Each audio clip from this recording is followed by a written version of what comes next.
Yo, what is up guys? It's the Goblin and welcome back to another Fortnite tips and tricks video. In today's video, I'm going to give you guys 6 tips that I've been implementing and focusing on lately that I think have really improved my game and have allowed me to get more kills, but more importantly, win more solo matches. And that's what today's video is going to be about. If you guys could smack a like on this video, I'd really appreciate that. Let's go for 950 likes. Also subscribe to the channel if you guys are new and not already subscribed. We're just over 345,000 subscribers on that road to 350K and above. So if you guys are new here, make sure to hit that subscribe button, smack a like, and let's talk about it. If you guys are wondering why I was using no skin in this gameplay, it's because I've been mixing up. I've been trying to see if players, take a little bit easier on you if you're running with no skin. This was the first game tonight where I tried it out, and I was able to get a pretty impressive win. So I'm not sure if doing no skin actually does help you or make people sort of underestimate you, but it definitely can't hurt. But that's a side note. We got 6 important tips and tricks. Now I've given a bunch of tips on my channel, of course, before, but these are most of these are new ones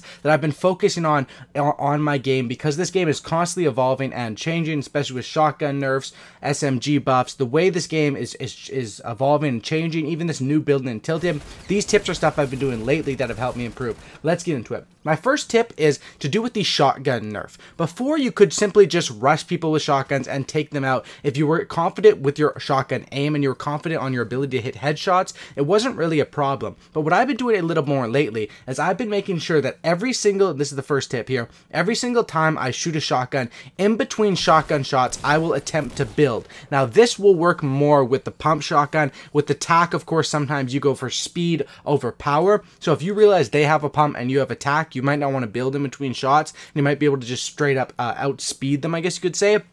But if you have a pump shotgun or a heavy shotgun, you want to give them the least window of opportunity to hit you with that. And that's why, with the way that these pump shotguns are super slow nowadays to pull them out or to double pump or whatever, especially on console where you can't keybind and basically make it so your double pump is super fast. The only one that's super fast right now is, of course, the tac shotgun by itself or the heavy shotgun as a double. But you want to make sure in between those pump shotguns, you don't want to leave yourself vulnerable, and you want to make sure you're waiting until you have the advantage, take that shot, and then build. You don't want to take damage in these shotgun fights because, of course, you don't want to die, but even just taking damage lowers your chances at winning the game, because then you're going to be lower for the next fight. You might have to take time to heal. You might have to go and look for more heals. So that's definitely my first tip there. In those shotgun fights, try practicing pump shotgun, put up a wall quick. Pump shotgun, put up a wall quick. That transition time there where they have the less window of opportunity to hit you, and of course you open up your window when you know you want to engage in that fight.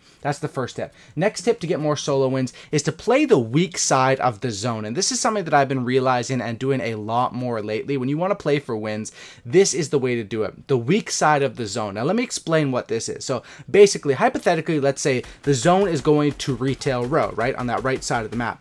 The strong side of the zone would be where most of the players are coming in. So the strong side of the zone for retail, and the majority of times, is going to be people coming in from Salty, from Dusty, from Tilted, from Tomato, sort of, maybe Tomato, but that sort of area, of course. Statistically, most players land in that middle area of the map. And of course, you can tell where people land because of the fact that every game it's going to be different, but statistically, it's going to average out to be the same. People like to drop close to where the bus starts off, and they like to go to, Tilted Tower is the most populated, retail row. So the strong side of the zone is where you're going to find most people. That's where you want to be at if you want kills. However, if you want to get a solo win and the zone is going to retail row, you want to be playing that side, farming up trees and playing on the side of the zone that's around Lonely Lodge, the racetrack, Wayland Woods. That would be the weak side of the zone. Basically, strong side is where the majority of players will be coming in from. Weak side is where the lesser majority of players will be coming in from, or the minority. And that's why playing a weak side can really give you that advantage that you need.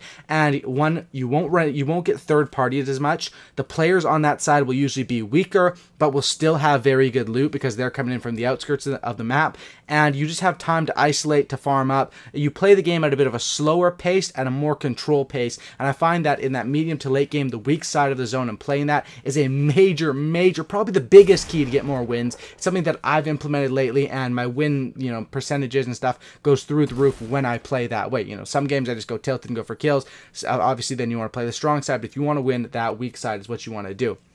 Next tip is to stay away from vulnerable areas. The area that I'm at in the gameplay right here, this river area, areas that are near mountains, you don't want to spend time there unless you have to. Of course, I had to in this gameplay. This guy engaged with me. But whenever like Loot Lake, areas that are hard to traverse through, Moisty Mire, this low river point where people have mountains up all above you, you want to stay away and spend the least amount of time in those vulnerable areas. You don't want to build up your 1x1 next to a mountain because they would have that natural cover on you, and that's what you want to do. Basically, stay away from vulnerable areas, put yourself in the position to have the advantage based on natural terrain, which gives you a slight advantage before you even get into a build fight. That's what I would say as far as that tip. My next tip here is to get the storm advantage in fights. For example, it's happening right here in the gameplay. This is perfect. Look at the storm's coming in a minute, and look where I'm at. I have the advantage. This guy has to go past me. I'm like a goalie right here. He has to get past me to get to the zone, so I realize I can just chill back here and I don't have to push him. I end up trying to push him a little bit closer because I realize I get some hits into him, so it's time to go on that offense and not allow him to heal. But getting storm advantage is a key. You want to be closer to the storm than the person you're fighting is, so that they have to run by you. And of course, this matters more when the clock is ticking down and the storm's actually about to move or is moving. If there's 2 minutes on the storm, unless that's an extended fight, it won't matter as much. But having that storm advantage and knowing that, hey, if things get too heated, you can just turn and run to the storm and you'll have the advantage. Of course, the one bad thing is that they could shoot you in the back, but you can simply run, use natural cover, build, cover your back and your sides. Having that advantage, making them come to you, is such a major key. And it's not just something you can do late game. You can do it throughout the whole mid game, the whole late game, and get multiple kills by playing that storm advantage. Next tip I'll give you guys is a tip for landed. I know these ones aren't really in order of the late game, early game, or early game, mid game, late game, whatever. But my next tip is to land. If you want to get good loot and you want to, of course, I think everyone wants to, unless you're going for super high kills and you want to go tilted and just kill people off the start, which is awesome, and I love to do that as well. But if you want to take your time, loot up, make sure you have some shields, you have some buildings, so you get into a fair, decent fight, you want to stretch. The reason why is because most people think that you want to drop in as soon as possible, and that's why you see when the bus, as the first second it's available, everyone will drop in, everyone will go to Anarchy, everyone will go to Shifty or Greasy, whatever's underneath the bus. But in reality, if you wait a little bit and maybe you stretch it to that far side, which sometimes could be Retail Row, Pleasant Park, those are great areas that are either super populated if the bus is right over it at the start of its route, or completely unpopulated. And just because it's a different bus route doesn't mean the loot there is less. The loot is still there. It will just be less players there, and you'll be able to get more of that loot. Stretching to a populated area when it's far away from the bus, so it's more unpopulated, is a major key. Probably the second or first most important, as well as the tips I was given earlier with the weak side of the zone. To get those tips, I'd say the weak side of the zone is the most important for late game. This is the most important for early game. So many times, like where the bus is going right over tilted and I stretch it to retail, I literally have all of retail to myself, and I'm walking out of there with potions, guns, materials that'll last me almost the whole game. So it's insane, and it's awesome. My next tip is for the late game, and that is to be smart with how you peek 1v1s. I used to die by this a lot. A lot of the time I would, simply build the 1x1, peek out, try to challenge people. Now, if you don't have a sniper, me personally, I don't usually carry a sniper. Sniping is a little bit harder on console, and I find that, I'm just not the best sniper overall. If you're a godlike sniper, you should carry a sniper, and you should test people's gangsters with the sniper. But if you don't have a sniper, you need to sort of be careful to how you do it, and make sure that your peaks are very slow, are not very slow, but are very short in terms of length, and are very quick and calculated, to not make yourself get sniped. Another tip for those 1v1s is always cover your sides. There's only one disadvantage to, say if I'm in a 1x1, and of course, like right here, I don't have to because it's a 1v1 situation. It's a 2 people left. But in a normal game, if there's 10 people here, I would need to cover all my sides. The only disadvantage with doing that is you add like a backboard for them to put explosives in.